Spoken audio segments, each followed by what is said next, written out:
যেভাবে চালাবি চলবো আমি তোর সাথে,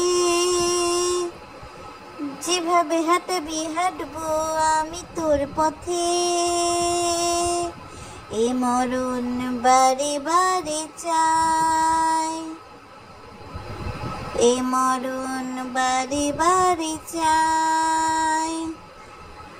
আসসালামু আলাইকুম দর্শক, এটা আমার মনের কথা না, এটা বাবুর মনের কথা। বাবুর মনে এখন মিম আর মিম। মিম যে পথে বলে, মিম যে পথে চালাতে চায় বাবুকে, বাবু ঠিক সেই পথেই চালায়। কোন পথে যায় ভেবে না পায়, পথ হারিয়ে কোন বনে যায়। কোন পথে যে ছুটে বাড়ায় সকল ছেলের জুটি। তো সকল ছেলের জায়গায় এখানে বাবু আসলে মিমের কথায় ওঠে আর বসে, ওঠে আর বসে। মিম যদি বলে মুখ খুলে গান গাও, সে তখন গান গাওয়া শুরু করে। মানে একেবারে একটা রোবট। রোবট তো আর না, ধরেন যে পালা হুয়া কুত্তা থাকে না, কুত্তা, সেই কুত্তার মতো হয়ে গেছে আমাদের বাবু। তো যাই হোক, আমাদের মিমার বাবুর শপিং যেন শেষই হচ্ছে না। বাবু ভোটকার জন্য কতগুলো প্যান্ট কিনে দেখে, বাবুর প্যান্ট আসলে মানে টাইট হয়ে যায়। আসলে বাবুর সব কিছু ছোটো থাকলেও পায়ের থাই নাকি বড়, আর বাকি সব কিছুই ছোটো। এখন বাকি সব কিছু ছোটো বলতে দর্শক কী বুঝাতে চেয়েছি, আপনারা কিন্তু যথেষ্ট বুদ্ধিমান, আমি জানি আপনারা বুঝে গেছেন। তো আমাদের বাবু আবার সবার সামনে এসে বলছে যে তার থাই অনেক বড় মোটা, এই জন্য তার প্যান্ট হয় নাই। আমরা কিন্তু অন্য কিছু বুঝি নাই বাবু ভাই, আপনি এত এক্সপ্লেন না করলেও পারতেন। তো যাই হোক দর্শক, মিমের বাড়িতে সবাই এসে দাওয়াত খাওয়ার পর এটা তো তাদের জন্য ফরজ হয়ে গেছে যে মিমকে আবার দাওয়াত করে তারা খাওয়াক।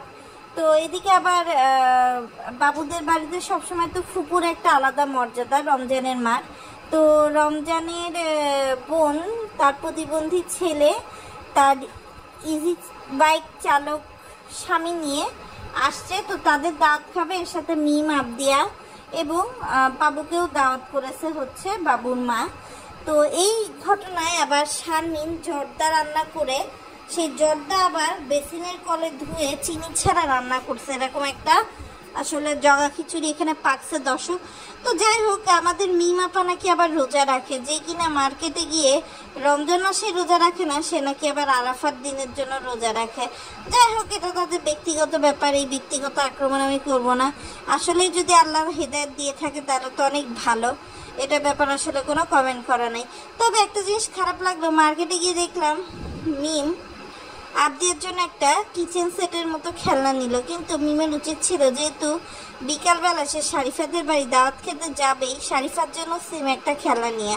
মিমের টাকার কিন্তু অত বেশি অভাব নাই, কিন্তু সে এই ধরনের কিপটামিগুলো যে কেন করে জানি না। এর আগে আমরা অতীতে দেখছি যে খুকি, তারপর বড় ভাবি শারমিন, এদের ছেলেমেয়ের জন্য কিন্তু আসলে মিম কোনো সময় কোনো কিছু কিনতে চায় না। তো মিম আসবে এই উপলক্ষে শারমিনও গেছে মার্কেটে। শারমিন মার্কেটে গিয়ে মিমের জন্য একটা ঝাঁকানাকা জামা এবং আবদের জন্য একটা সাদামাটা জামা কিনে এসছে, যে যেহেতু বাড়ির বউ এসছে গিফট করবে, সামনে যেহেতু ঈদ। তো যাই হোক দর্শক, এবার আসি একটু সাবিনার কথায়। সাবিনা গতকালকে বললো তার 2 মেয়ে অসুস্থ, বদনজর পড়ছে, দোয়া ফুক পড়ালো। আর আজকেই দেখি টিকটকে টাঙ্গে টাঙ্গে টাঙ্গে টাঙ্গে টাঙ্গে টাঙ্গে এই গানে নাচানাচি করতেছে হচ্ছে মরিয়ম আর মান্নাত। এরপরে দর্শক দেখলাম যে সাবিনা তার ভুটকি শরীর নিয়ে হাওয়া হাওয়াই হাওয়া হাওয়াই হাওয়া হাওয়াই, একটা হাতে পাখা নিয়ে লাকে চিকে লাকে চিক চিকি লাকে চুম, লাকে চিকি লাকে চিক চিকি লাকে চিকি চুম, मैं ख्वाबों की शहज़ादी मैं हूँ हर दिल पे छाई, बादल है मेरी जुल्फे बिजली मेरी अंगड़ाई, बिजली गिराने मैं तो आई, बिजली गिराने मैं तो आई, कहते हैं मुझको হাওয়া হাওয়াই হাওয়া হাওয়াই। দর্শক আপনারা ভালো করে দেখবেন, মানে এমনভাবে হাওয়াটা মারছে আমি বুঝলাম না। তোর এই গরমের মধ্যে 2 মেয়েকে নিয়ে শপিংয়ে যাওয়ার কি দরকার? আর শপিংয়ে গেলে ওই আলগা একটা পাখা নিয়ে এমন করতেছে স্ক্যান। এরপর দেখি যে আমাদের সাবিনা জাজিরার দোকানে চলে গিয়ে সেখানে গিয়ে বিজনেস প্রমোট করতেছে, জামা কাপড় দেখায় বেড়াইতেছে। তো যাই হোক দর্শক, সে নতুন বিজনেস ইনফ্লুয়েন্সার হয়েছে আর কি, অনলাইন ব্যবসা শুরু করবে। তো এদিক দিয়ে দর্শক এবার একটু তিশা পরিবারের কথায় আসি। 3 দিন হলো তানজিলা তিশাদের বাড়িতে আসছে, তানজিলা শাশুড়ি, চাচি শাশুড়িও এসছে। তো বাপ্পি তার ভিডিওতে তার বিআইদের দেখাচ্ছে। তো এদিকে তিশা রাত বিরাতে তার যে শপিং করার অভ্যাস সেটা তো তার অব্যাহত আছেই, প্লাস তিশা আপনার তানজিলার জন্য একটা জামা কিনছিল। তো সেই জামা সে হচ্ছে তানজিলাকে দেয় নাই, অনেক ঘুরাইছে, 5,000 টাকার জামা, কিন্তু এখন তার মন হয়েছে সে দিবে।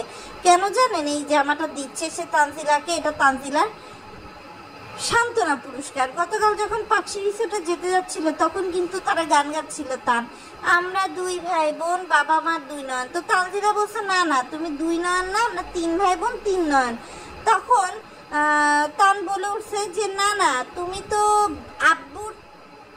আব্বুর তো না, তুমি সন্তান, তুমি তো আম্মুর সন্তান, তো সেই হিসাবে বাবার হবে না, বাবার 2 নয়নই হবে।